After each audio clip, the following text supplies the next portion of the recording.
Hello అండి అందరికీ. Yesterday morning mini వ్లాగ్తో మేము ముందుకు వచ్చేసానండి. ఎస్టర్డే మా హస్బెండ్ బయట నుంచి మా ముగ్గురికి బ్రేక్ఫాస్ట్ పార్సల్ అయితే తీసుకొచ్చేసారు. ఎప్పుడు నేను ఇంట్లోనే ప్రిపేర్ చేస్తాను. ఎప్పుడైనా రేర్గా మేము బయట నుంచి తెప్పించుకుంటాము. ఎందుకంటే ఇక్కడ బ్రేక్ఫాస్ట్ నేను చేసినవే బాగుంటాయి, ఇంట్లోవే బాగుంటాయి, బయట అంత బాగోవు అని నాకు అనిపిస్తుంది.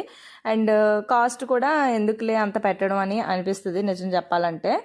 అండ్ ఇడ్లీ వడ ఒక పార్సల్ వచ్చేసి ఇక్కడ మనీలో 7 దర్హమ్స్, అంటే మన ఇండియన్ మనీలో 161 రూపీస్ అండి. వడ బాగుంటుంది అండ్ అల్లం చట్నీ కూడా చాలా బాగుంటుంది, కానీ చాలా తక్కువ చట్నీలు ఇస్తారు. మనకి అక్కడైతే ఆంధ్రాలో బోల్డ్ అంత చట్నీ ఇస్తారు, చక్కగా నాకేయొచ్చు ఆకుతో పాటుగా అనిపిస్తుంది కదా. ఇక్కడ చాలా తక్కువ చట్నీలు ఇస్తారు, అదొక్కటి నాకు నచ్చదు. కొబ్బరి చట్నీ ఇస్తారు కానీ అస్సలు నచ్చదు, అది పొడితో చేస్తారు అనుకుంటా. అండ్ సాంబార్ మాత్రం ఏదో సాంబార్ ఇడ్లీ మనం పార్సల్ పెట్టించుకున్నామా అన్నట్టుగా సాంబార్ బోల్డ్ అంత ఇచ్చేస్తాడు. బ్రేక్ఫాస్ట్ అయితే బాగానే ఉంటుంది, మరీ చండాలంగా ఉంటుందా అని ఏం కాదు. కాకపోతే చట్నీలు మనం అనుకున్నట్టు మన దగ్గర ఉన్నట్టు మనం ఎక్స్పెక్ట్ చేసినట్టు అయితే ఉండవన్నమాట.